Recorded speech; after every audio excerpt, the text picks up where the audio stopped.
Good day, everyone, and welcome to the Arca Continental second quarter 2026 conference call. At this time, all participants are in a listen-only mode. Later, you will have the opportunity to ask questions during the question and answer session. You may register to ask questions at any time by pressing the star and 1 on your telephone keypad. You may withdraw yourself from the queue by pressing star 2. In the interest of time, we ask you please limit yourself to one question. Please note this call is being recorded. I will be standing by should you need any assistance. It is now my pleasure to turn the conference over to Melanie Carpenter of Ideal Advisors. Thank you, operator. Good morning, everyone. Thank you for joining the senior management team of Arca Continental to review the results for the second quarter and first half of 2026. Their earnings release went out this morning, and it's available on the company website now at arcacontinental.com in the investor relations section. It's now my pleasure to introduce our speakers. Joining us from Monterrey is the CEO, Mr. Arturo Gutierrez, the CFO, Mr. Emilio Marcos, the Chief Planning and Strategic Capabilities Officer, Mr. Jesus Garcia, and the Chief Operating Officer, Mr. Jean-Claude Tissot. They're going to be making some forward-looking statements, and we just ask that you refer to the disclaimer and the conditions surrounding those statements in the earnings release for guidance.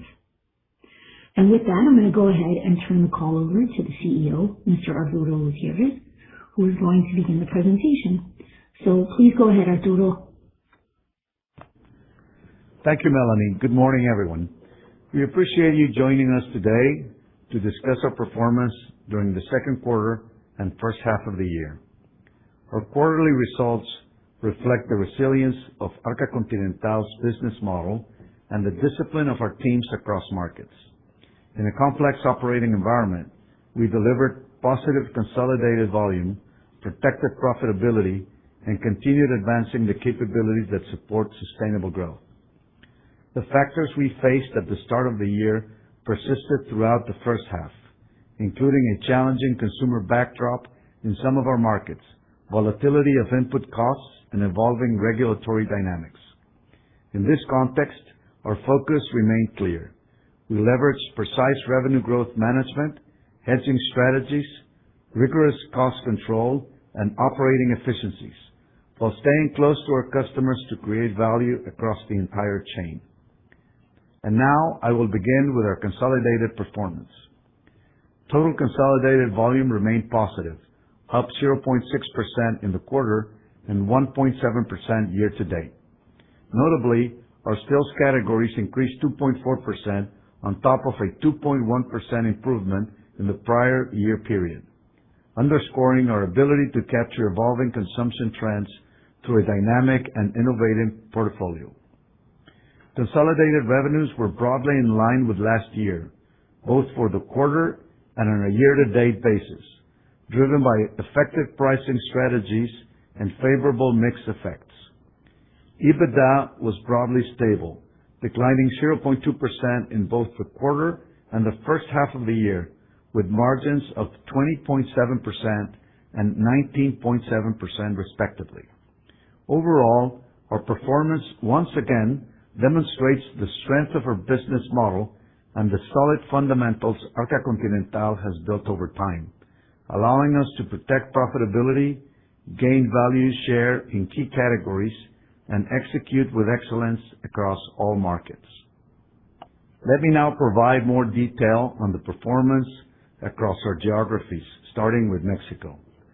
In Mexico, strong market execution, continued investment at the point of sale, and operating optimization allowed us to deliver net sales and EBITDA growth despite softer volume trends. Our beverage business navigated a more challenging quarter following a strong start to the year as adverse weather conditions, a volatile macroeconomic backdrop, and the excise tax implemented at the beginning of the year weighed on demand and volume performance. Unit case volume, excluding jug water, declined 3% in the quarter and 1% year to date, reflecting the combined effect of these factors on consumer demand during the first half of 2026. Volume trends improved in June, supported by the 2026 FIFA World Cup related events and campaigns, combined with exceptional point-of-sale execution. We also leveraged the World Cup to foster consumer connections, drive engagement, and consolidate brand relevance, contributing to value share gains across all categories during the first half of the year. Mixed dynamics were encouraging. Returnable formats improved their share within sparkling beverages, while single-serve packages gained mix within our NARTD portfolio. Coca-Cola Zero supported the resilience in colas, maintaining double-digit momentum for the second consecutive quarter and growing 23.6% year-over-year, while steadily gaining share within the brand mix. Furthermore, our financial results in Mexico reflected the discipline with which we managed the business. Total net sales increased 1.5% in the quarter and 4.1% year-to-date, with average price per case, excluding jug water, up 4.5% over the 3-month period and 5% year-to-date. EBITDA grew 0.8% in the quarter, with a stable margin at 24.5%, while year-to-date EBITDA improved by 3.3% for a margin of 22.8%. Moving to our beverage operation in the United States, Coca-Cola Southwest Beverages delivered sound financial results in the second quarter despite a volatile operating environment. This performance was underpinned by disciplined pricing, effective cost management, and strong point-of-sale execution, allowing us to navigate input cost volatility, inflationary pressures, and evolving regulatory dynamics. Volume declined 2.3% in the quarter, while year-to-date volume remained positive at 0.9%. Transactions were down 1.4% in the period, with a 2% increase year-to-date. Quarterly performance was partially supported by 1.5% growth in still beverages, with Fairlife, Energy, and sports drinks up 12.4%, 1.8%, and 4.2% respectively. Notably, our zero-calorie portfolio also maintained strong momentum, growing 8.9% versus the prior year, driven by a 10.4% increase in Coca-Cola Zero and a 5.1% growth in Diet Coke. For innovation initiatives, we introduced more than 50 new SKUs, including the launch of Body Armor Fit, strengthening portfolio relevance and responding to growing consumer demand in functional beverages. We continue to improve our market leadership position, gaining value share across both sparkling and still categories within the NARTD portfolio. Consequently, net revenues grew 2.3% in the quarter and 5% year-to-date, with average price per case up 4.5%. At the profitability level, EBITDA was up 1.8% in the quarter, with a stable margin at 17.8%. Year-to-date EBITDA increased 5.4%, reaching a margin of 17.1%. Data-driven and AI-enabled initiatives are progressing across the entire value chain. Embedded in this effort, our inventory balancing platform is improving forecast accuracy and product availability, while supporting better service levels across the network. Turning to our beverage operation in South America, total volume increased 11% in the second quarter and 7.1% for the first half of the year, led by robust sequential improvement in Peru and Ecuador, with a softer performance in Argentina. Total revenues for the quarter were up 6.5%, with EBITDA improving 5.7%, with a margin of 17.1%. Year-to-date, revenues declined 0.9% and EBITDA decreased 4.2%, for a margin of 18.1%, mainly due to unfavorable currency translation effects. South America presents an improving operating environment. The region is showing renewed momentum, reflecting the strength of our business model and our ability to capture growth as underlying market conditions become more favorable. Peru delivered a remarkable result, with total volume increasing 17.6%, our strongest second quarter result since entering this market in 2015. These solid results were broad-based across categories, with sparkling and water up 16.6% and 25.2% respectively, driven by favorable consumer conditions and solid execution.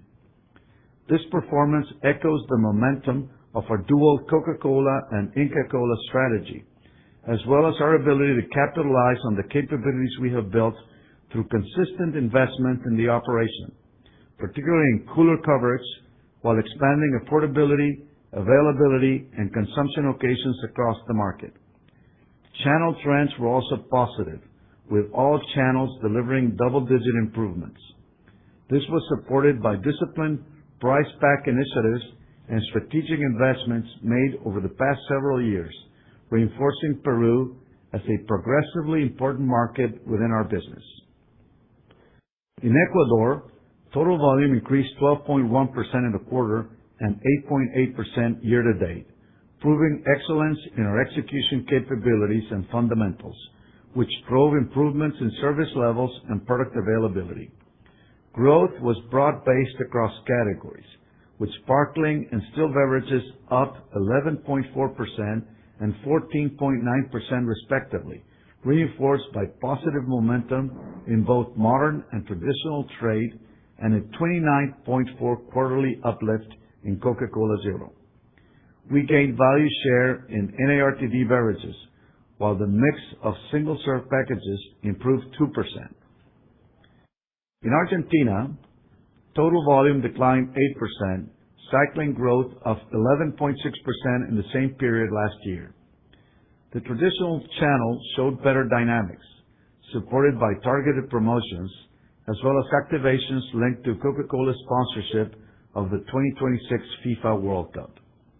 We also gained value share across our NARTD categories, driven by affordability initiatives and returnable packaging innovation, including the rollout of the 1.5-liter returnable bottle for Fanta and Sprite. At the same time, digital orders accounted for 83.5% of volume in the traditional trade, marking the highest level across our Latin American operations.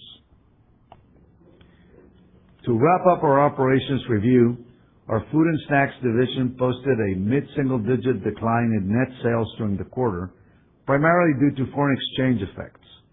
In Mexico, Bocados delivered positive results, with net sales and EBITDA increasing mid-single digits, supported by growth in key channels, cost efficiencies, and marketing campaigns tied to the 2026 FIFA World Cup. Inalecsa posted a robust quarter in Ecuador, with EBITDA improving by double digits, driven by its market leadership position and pricing initiatives. Before moving to the financial review, let me briefly touch on sustainability. During the quarter, Arca Continental was once again included in the FTSE4Good Index series, with an improved score across environmental, social, and governance dimensions, positioning the company among the top 5% of performers in the food and beverage sector. In connection with the 2026 FIFA World Cup, we worked with the Coca-Cola Company to implement a circularity model across matches and engagement events in our territories, recovering and recycling most beverage containers sold. These achievements reflect the progress of our sustainable business model and the role of innovation and strategic partnerships in strengthening the long-term resilience, competitiveness, and investment profile of our business. And with that, I'll turn it over to Emilio. Please, Emilio. Thank you, Arturo. Good morning, everyone, and thank you for taking the time to review our financial performance for the second quarter of 2026. As Arturo mentioned, we continue to navigate a challenging environment in the second quarter, with macroeconomic headwinds, adverse weather conditions, and FX translation impacting top-line performance. Despite these pressures, we successfully protected our EBITDA margin through effective revenue growth management initiatives and a disciplined approach to cost and expense management. Let me offer further insight into the financial results. second quarter, consolidated revenues remained stable year-over-year at 63.5 billion pesos. First half revenues totaled 120.6 billion pesos, also in line with the same period of 2025, reflecting volume pressure in certain markets as well as the translation effects given our US dollar exposure. On a currency neutral basis, revenue rose 5% in the quarter and 6.8% year-to-date. During the quarter, gross profit increased 2.1% to 30.3 billion pesos, while gross margin expanded 90 basis points to 47.8%. For the 6 months of the year, gross profit grew 1.7% to 57.1 billion pesos, with gross margin expanding 80 basis points to 47.4%. On a currency neutral basis, gross profit grew 6.2% in the quarter and 7.5% year-to-date. Consolidated EBITDA slightly decreased 0.2% in the quarter to 13.1 billion pesos.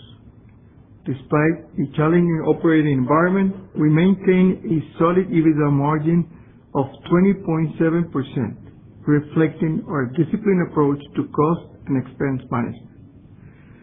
For the first half of the year, EBITDA decreased 0.2% to 23.8 billion pesos, with a slight 10 basis points dilution in the EBITDA margin to 19.7%.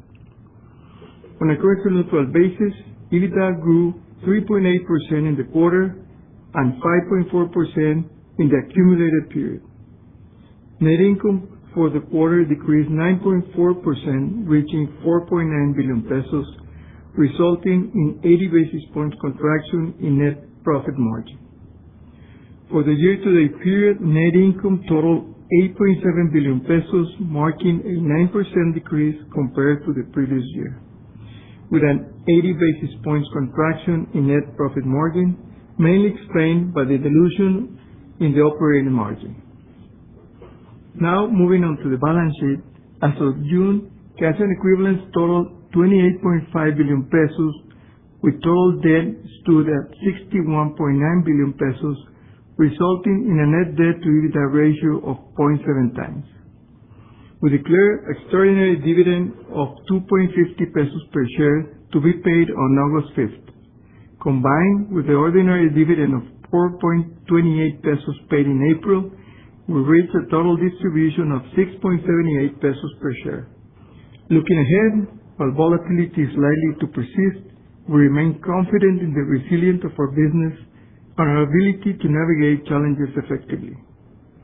Our diversified geographic footprint, strong portfolio of brands, and proven operating model continue to position us well to respond effectively to dynamic market conditions.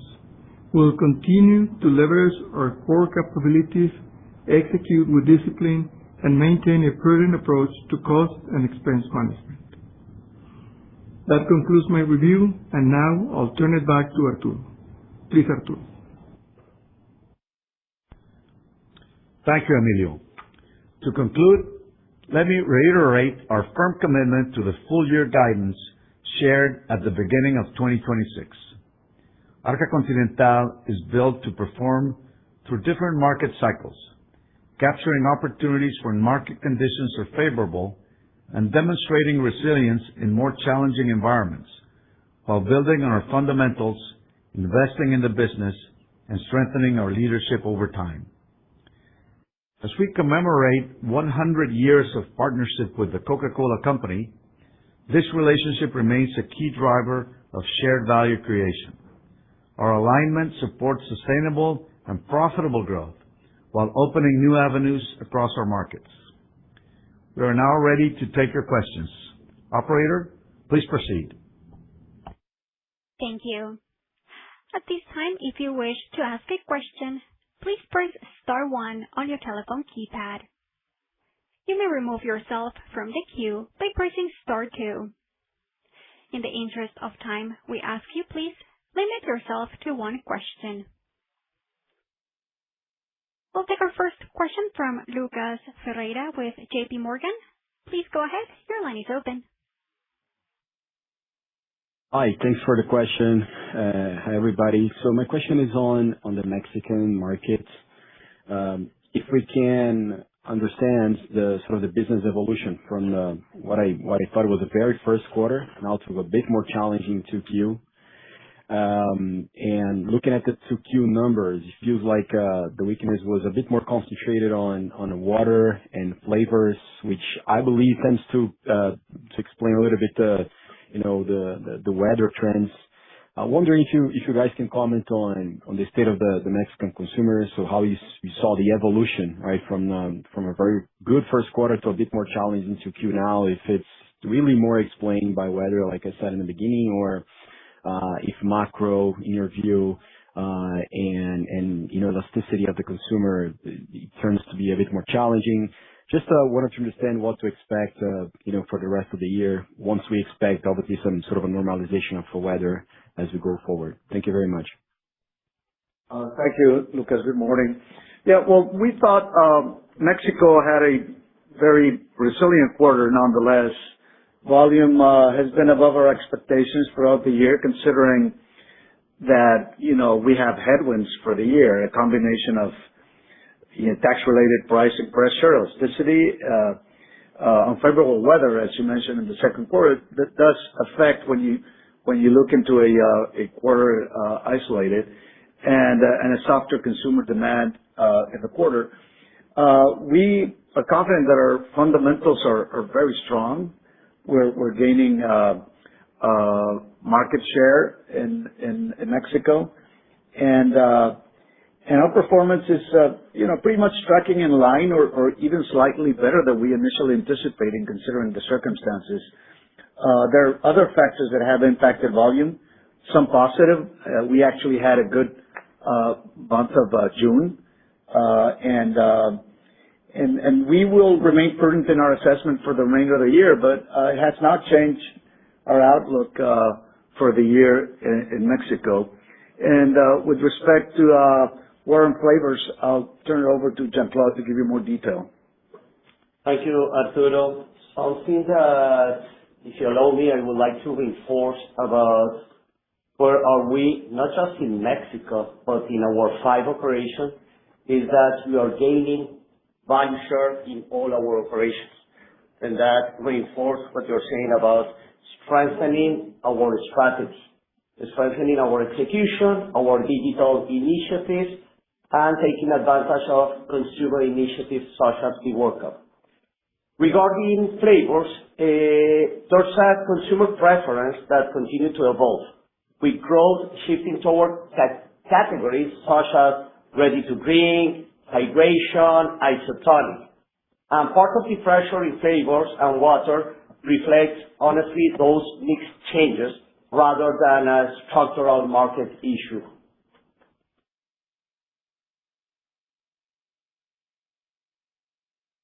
Thank you, Lucas. Thank you, Lucas. Thank you. We will move next with Benjamin Feuder with Barclays. Please go ahead. Sure. This is Rahi on for Ben. Our question is, how should we think about price implementation in the different regions for the second half? How much of consumer sensitivity have you seen lately on the excise tax in Mexico? I know you mentioned a little bit of color, but if you have any other add-ins. Thank you. Thank you, Ray. Good morning. Well, I'll tell you about pricing in general, and Jean-Claude will give you more detail about the impact of tax, the tax that was imposed in Mexican distilled drinks. In general, as you know, our strategy is to price at or above inflation and manage competitiveness, affordability, and mostly have a long-term perspective on every market. For that, especially this year, returnable packages have been very important in our Latin American markets, and the price pack architecture based on the tools that we have developed has been very important to balance, as I said, affordability and the profitability of the business. The pricing tool that we have is now embedded across all of our operations in Latin America, and that's been key to protect our margins in the region. Same thing for the promotion optimization, which is very important as we have a very dynamic market, and some of the local decisions now are based on these tools that have been rolled out and deployed and have reduced non-productive spend in all of our business units. With respect to the tax in Mexico, I'll have Jean-Claude give you more detail on the impact. Yeah. Regarding the excise tax, as we shared during the last call, there's a new rate of Mexican pesos in 1.5 per liter for beverage. As you know, we executed a full pass-through of the excise tax, resulting in an average price around 8%. What is important is what we did and the strategy that we implemented. We implemented our digital pricing tools with granular segmentation and price elasticity scenario, where we knew that affordability was going to be key. The single-source packages were going to play a critical role, and our master plan of returnable. And that's why we have a plan and results that are above initial expectations. That's what we are planning to do for the next of the year. As you know, one of our competitive advantage that we have is RGM, using the tools, the teams, but more important, you have to translate those strategies to the point of sale and our execution. Thank you, Raheem. We will move next with Felipe Ucros with Scotiabank.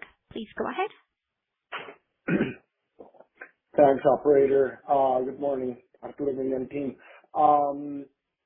Quick question on the performance during the World Cup. You talked a little bit about the product mix, but there's a couple of other mixes that I'm interested in.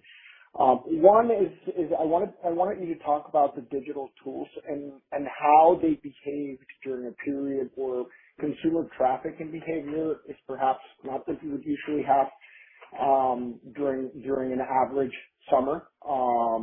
And then the second one, you talked about the product mix. Also wondering if there were any channel mixes that could have changed what would have been usual profitability patterns during the quarter.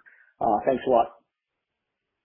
Thank you, Felipe. Well, first, about the World Cup and dynamics, I think they were very intense weeks for us, not only in terms of how we connected with our customers via the digital platforms, but also it was a test on our supply chain, on our S&OP operation. And we had the best indicators probably in any summer in the recent years in terms of service to our market. So we're very pleased with that. And but our point about the World Cup, it's beyond really the market dynamics of those few weeks.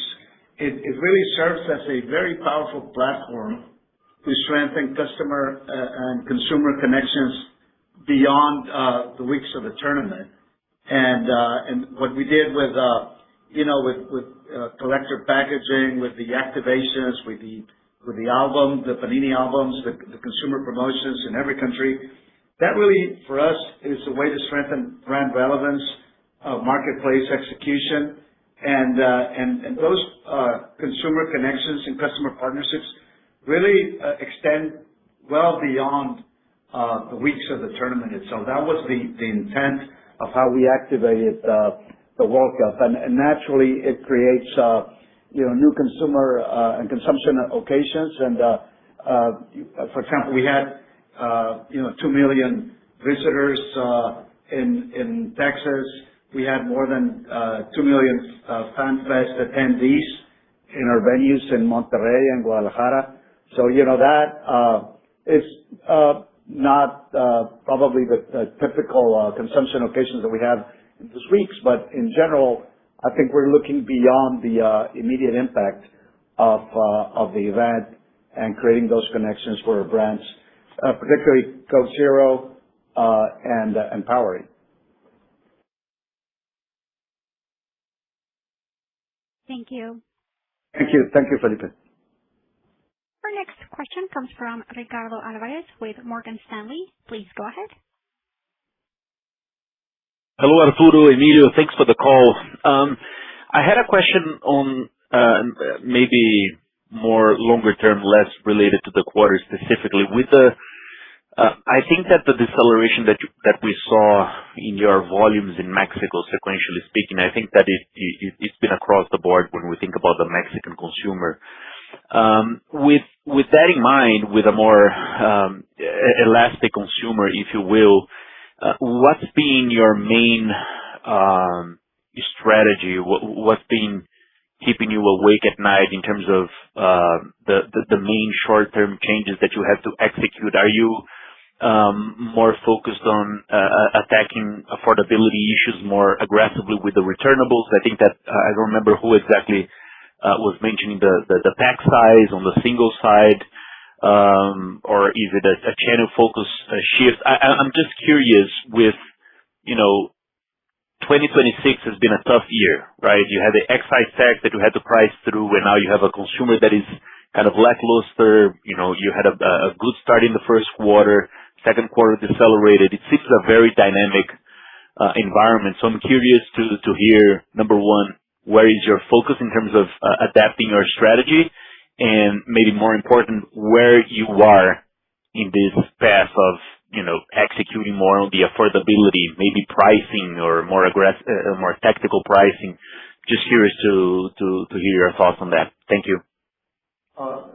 Thank you, Ricardo.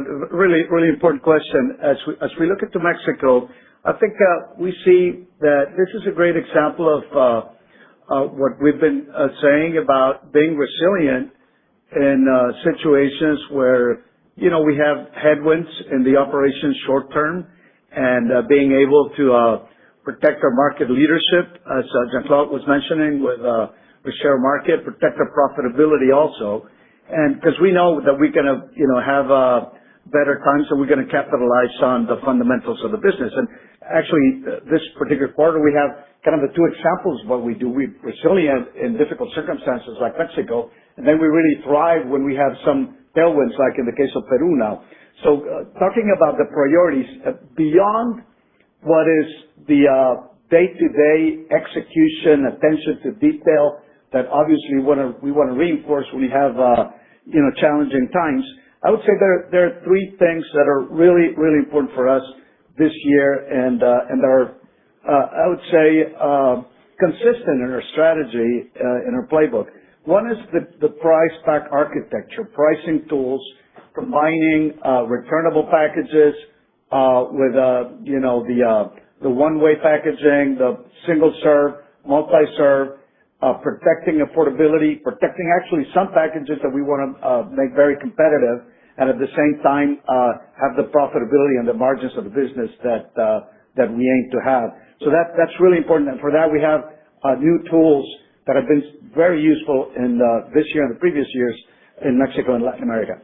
Second is that we have a more robust efficiency plan in terms of OpEx and cost savings, and we can talk more about that. But this is again reinforcing the year where we have when you have these challenges that we face. And number three is that we continue to invest, and that's super important. We continue to invest in things that we know that are going to make us emerge stronger when we face a more positive environment. And this is exactly the story of Peru now. We've invested last year, probably not the best year in that market, but we are capitalizing on the investments now. So that's something that we have learned over the years, because in Latin America, we know that there's volatility in the markets, and so we've been consistent in that strategy as well, and that's paid off every time. So we look forward to a much better future in Mexico as well. Much appreciated. Thank you, Ricardo. Thank you. We will move next with Alvaro Garcia with BTG. Please go ahead. Hi, Arturo, Emilio, Jean-Claude. Thanks for the space for questions. One for Emilio on margin dynamics. Gross margin dynamics seemed pretty healthy. On the flip side, some operating deleverage probably across Mexico and the U.S., but additional marketing spend probably from the World Cup. If you could just, and I thought the overall margin print was quite healthy given where top line was sort of flattish both in Mexico and the U.S. If you could just walk us through sort of those drivers and what you saw in the second quarter, that would be quite helpful. Yes. Thank you, Alvaro, for the question. Yes. As you can see, we have an increase in OpEx. Our ratio of OpEx to sales is higher, 100 basis points than the first half of first year. We closed the first half of around 32.5%. The increase was mainly driven by higher depreciation. We have 10% higher in the quarter and 8% year to date. Given the investment that we have made over the past few years to improve our operation capabilities. Additionally, we have in the quarter higher DME expenses related to FIFA World Cup commercial and marketing activities. We anticipate this ratio to normalize in the second half of the year. We won't have those some kind of the expenses that we have in the first half. Also, we have implemented some productivity and saving programs that maybe if Chuy want to share with us some of those.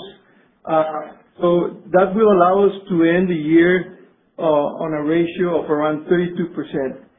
Talking about the EBITDA margin consolidated, although the market conditions are expected to remain difficult, we maintain our disciplined execution and manage all the expenses that we control. We're implementing, as I mentioned, some of efficiencies and saving programs that we may share with you some details. Also our hedging strategy is helping us to reduce the volatility in raw material prices. We maintain the outlook with all these initiatives to support a profitability margin for the full year of around 20%. Yes, Alvaro, thank you for the question. As far as what we're doing in regards to productivity and efficiencies, we remain committed to continuous improvement and efficiencies across the organization. For 2026, we expect to generate about $630 million in savings. We obviously have many initiatives, and I'll give you some examples of what we're working on. And just clarifying, the 63 million is pesos. We have a multi-year investment in our U.S. infrastructure that we have talked about in this calls before. Most of the benefits are going to materialize in 2027, but we expect to generate some savings in 2026. We're scaling a B2B enabled model across Latin America. This is going to allow us to improve outlet level efficiency and reduce our cost to serve. And we expect to continue expanding that in 2026. We are expanding the way we monitor our execution at the customer level. We have gone from 15,000 to 50,000 customers by June 2026. So you get an idea, more than half of the traditional trade is now monitored through photo recognition by our frontline sales force and also external sampling. We're also working on lightweighting initiatives, routing redesign, network optimization. As you know, we operate in 5 countries. We share a lot of best practices. Some of them will be specific for a country, but most of them will be replicated across the organization. Awesome. Thanks, Alvaro. Great color. Thanks, Alvaro. Thank you. Our next question comes from Renata Cabral with Citigroup. Please go ahead. Hi, everyone. Thank you so much for this space. My question is related to the U.S. business. We saw a decrease in terms of volumes and the company holding price increases. My question is related to the dynamics in the quarter. If you can give us some color on how the company has had those results, even in a decrease of volumes, and what we can expect for the U.S. In the second half of the year. Yes, thank you, Renata. I will make some general comments, and I ask Giancarlo to provide more detail. I would say that the U.S. has been facing a challenging consumer environment, affordability concerns of our consumers, and weaker store traffic in general. But momentum improved throughout the quarter. We had actually a very good month of June and a record week of transactions, which is what we're focusing on. And very importantly, as Giancarlo mentioned, we are very solid in our leadership in the market. But I'll turn it over to him to expand on the U.S. performance. Yeah, Renata, thank you for the question. And despite the challenges that Arturo is sharing, it's important to reinforce the strategy that we have in place together with the Coca-Cola Company. We have been consistent through the year to grow transactions above volume, and we are doing the same this year. Actually, we are growing around 2% our transactions, which is a really good number year to date. What we see is also that we are keeping our EBITDA margin at record high, and we are gaining value and volume share, which is extremely positive. What do we see for the rest of the year? We'll continue to face the same challenges with the consumers. That's a reality, and that's why we need to focus on the strategy that we have in place that Arturo was sharing. Our RGM, our digital tools, Chuy was sharing as well, but the obsessive mindset that we have in our execution. And we took World Cup as an opportunity to strengthen our execution. If you see the numbers in terms of fill rate, because execution, number of displays, we were able to achieve a record high in our execution, and we keep as a bottler leading the execution in the U.S. That's why we continue to be optimistic, maintaining the same guidance that we have for the rest of the year regarding our business in the U.S. Thank you. Thank you, Renata. That was very useful. Thank you, Renata. Thank you. We will move next with Kevin Zavala with UBS. Please go ahead. Hello, good morning, Arturo, Emilio, and Claude. This is Kevin from UBS on behalf of Rodrigo Alcantara. Could you comment on recent market share trends in Mexico and the U.S.? And in Mexico specifically, it would be helpful to understand whether the weakness in the flavor beverage category reflects market share dynamics or a broader category trend. And similarly, in the U.S., how do you assess the underlying health of the category given the soft volume performance? Is this weakness primarily category driven, or there are also company-specific market share factors at play? Thank you. Yeah, Kevin, thank you for the question. And that's something that we are going to reinforce today during our town hall with the entire company, is how proud we are about our value share results, that we are gaining value share in our 5 operations. They're facing different realities and challenges, some of them out of our control, and despite those challenges, we have been able to grow market share. Why? The strategy, the RGM strategy, the focus in Mexico in terms of returnables, execution. Sorry to be repetitive about execution, but all our KPIs of execution continue to improve in all our operations, and how we are promoting Coke Zero and Zero, as we were sharing at the beginning of the conference call, growing double digits. Then the fundamental of the business, growing value share continue to be a reality in all our operations.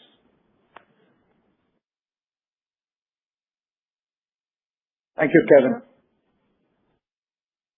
We will move next with Alejandro Fuchs with Itaú. Please go ahead. Thank you, operator. Hola, Arturo, Jean-Claude, Emilio. Thank you for the space for questions. I have one brief one, if I may. Coming back to Mexico again, I wanted to see maybe Jean-Claude or Arturo, if you could elaborate a little bit on what you're seeing in terms of competition, especially in the north of Mexico. Are you seeing anything different that happened this quarter for maybe the beer brands or other players that was surprising to you? And then maybe if you could elaborate, Arturo, these first weeks of July, just overall, how are you seeing, the momentum in the company? Is it being sustained, the good momentum in June that you mentioned, or has it normalized a little bit? Thank you. Thank you, Alejandro. Really, we have not seen anything different from in the competitive environment that we've seen in Mexico in recent times. I mean, we're facing, as I said, a challenging environment in general. I think our affordability strategy has paid off really well in terms of market share. What certainly has been different, and it's reflected in the last few weeks, and that's why we had a very good trend at the end of the quarter, was obviously the activity around the World Cup, as I mentioned before, and we were well prepared for that. But in general, the consumer environment is pretty much what we expected, considering also the tax that has been imposed. And as I said before, our performance so far is above our initial expectations, assuming the elasticity that's implicit in the price movements that we have carried out.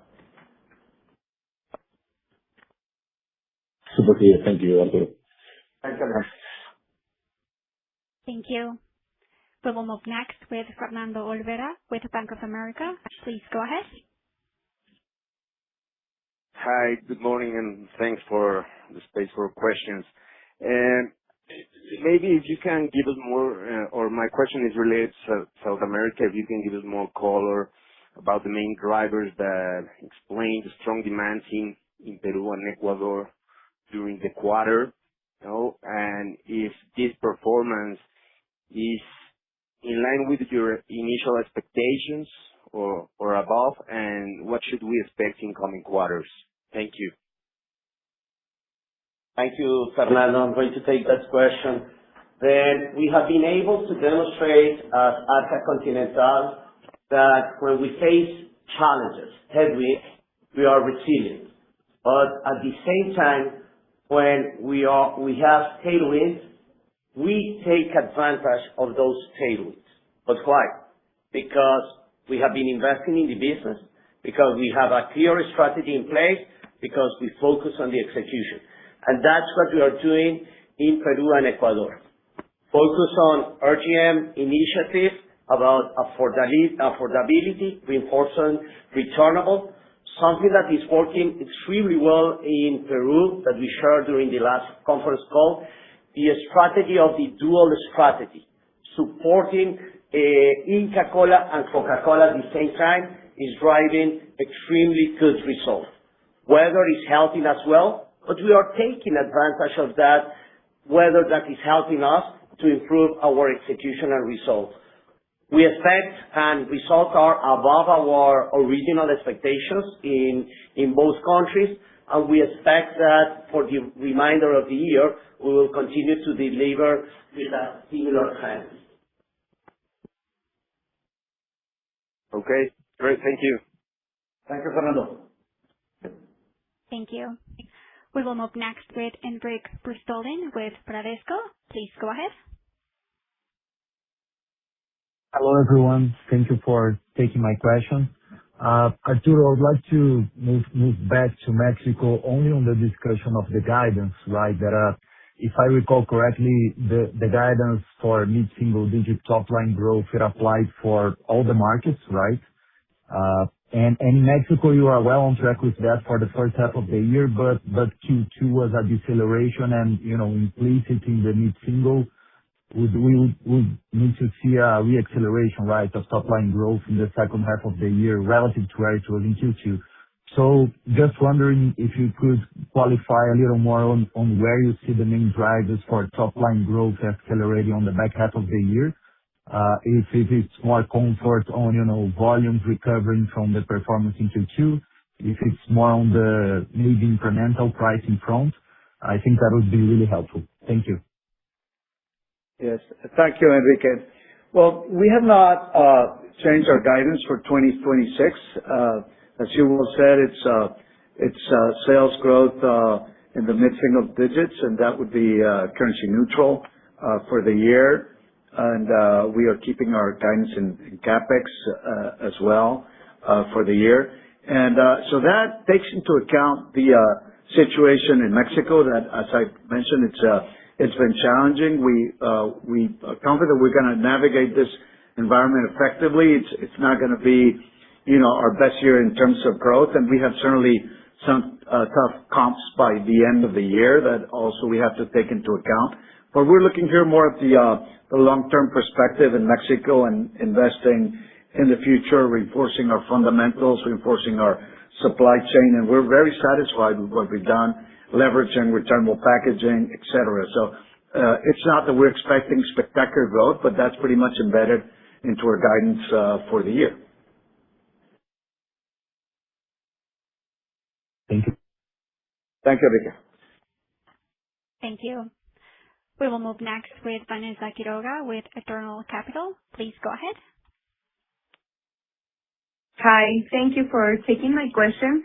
I want to dig deeper into the cost side, especially on bottles, PET, because we saw Alpek's results where they are seeing a big increase in their profitability because of the higher prices, higher spreads. I want to understand better how that flows into your costs across the different countries, if you have any hedges in place. If not, when could we see any of that reflected into your results, and with what lag of time? Thank you. Thank you, Vanessa. I'll just say in general that our PET in 26 is certainly expected to be above 25, but we have sweetener costs that are more favorable, and there's also the effect of aluminum that is being hedged mostly in Mexico and the U.S. I'll have Chuy expand and give more detail on our raw material overview and situation. Thank you, Arturo, and thank you, Vanessa, for your question. Evidently, there is volatility across global commodity and energy markets. For us, the main potential areas of impact remain, as we discussed in the other quarter, in the previous quarter, PET, aluminum, and diesel.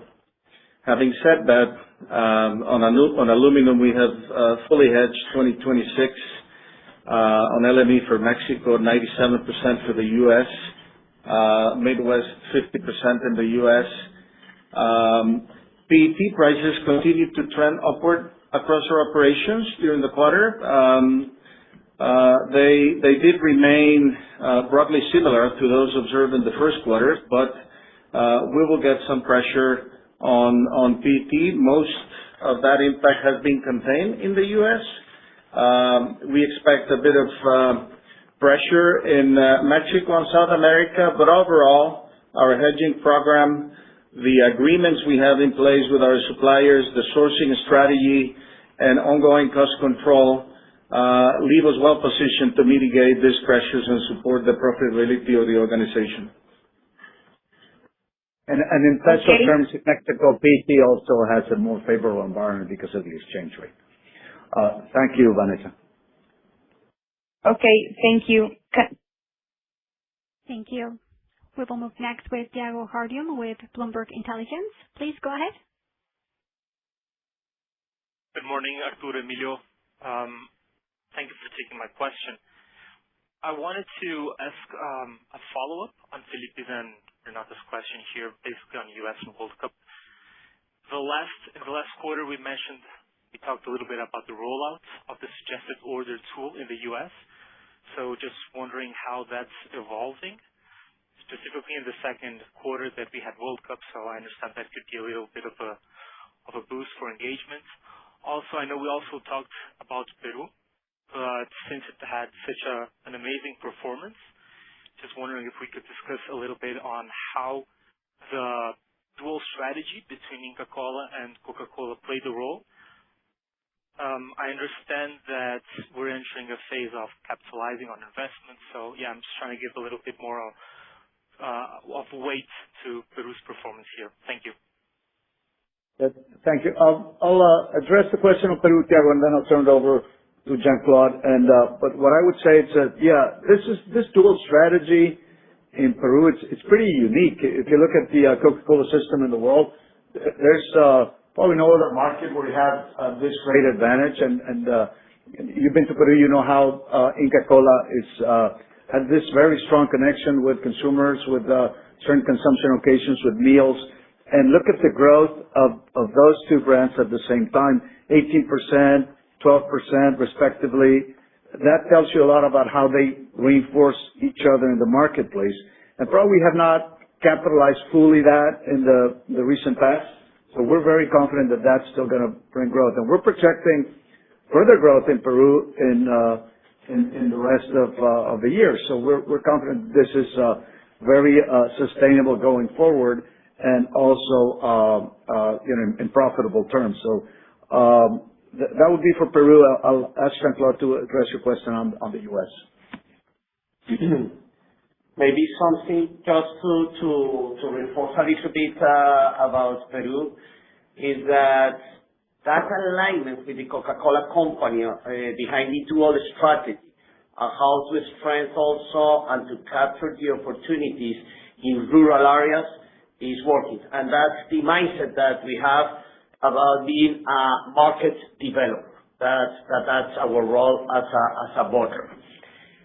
Regarding the World Cup, we already said that we took advantage of the opportunity, and in all aspects. In terms of the digital tools that we put in place were to improve our execution, to improve the relationship with our customers, but also something that we did together with the Coca-Cola Company to improve the consumer experience. Then if you see the difference of this World Cup with any other World Cup was the digital engagement with consumer and customers. We had a lot of discipline to track our execution, and as I already shared, and all our execution, because compliance, fill rate, SOV was improved, and something that was remarkable as well is how we were able to improve our execution and performance in the on-premise channel in both countries, in the U.S. and in Mexico. Then we worked with Enrique Brown last week during the final, and something that he recognized was that this was one of the best activations for the World Cup that we had as a system. This is fantastic. Thank you very much. Thank you, Thiago. Thank you. We will move next with Carlos Lavoy with HSBC. Please go ahead. Yes, good morning, everyone. Can you please comment on three elements of your market development strategy?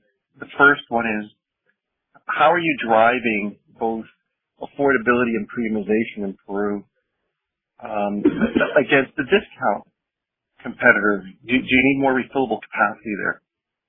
The second one is, can you give us some context on your cold drink efforts and the amount of white space that you still have to fill there in terms of coolers in these rural markets in Peru? And third, what elements of this effort that are driving this really fast growth in Peru might have been impossible in a pre-digital era? Thank you, Carlos. Let me address your points, and Jean-Claude, feel free to jump in with any additional detail. First, about affordability.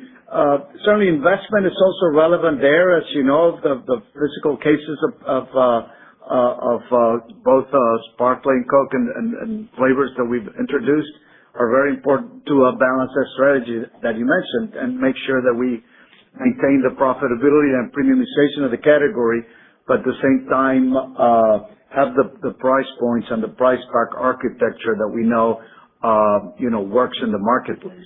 And for that connects to your third point, because we're getting more information from the market. We have better tools to implement that, and that would not have been possible recently, or at least it would not have been as agile, I would say, because the tools, they don't only provide deeper analytics, but they provide more agility to take those actions, and we feel more confident when we do them.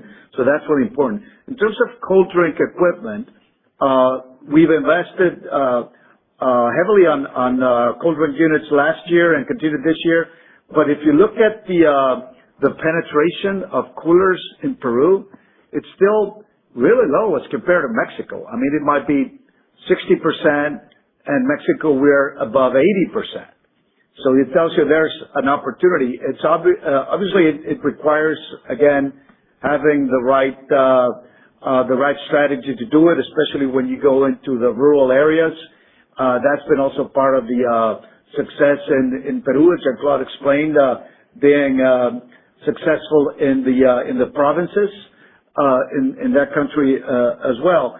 And the digital tools, going to the third point, are also relevant, as we've explained before, to manage the complexity of the business. Growth will come also from a larger number of SKUs. Peru is the best example of multi-category that we have in our system. It continues to gain momentum. We have, as you know, beer in Peru that's been growing in our distribution system, and that is only possible when you expand the bandwidth of our front line with the digital platforms and the digital capabilities. So I think all three aspects that you mentioned are really critical to make this growth sustainable for the future and to make us confident that this is not just navigating this wave of tailwinds, but really building a stronger, profitable business for years to come in Peru.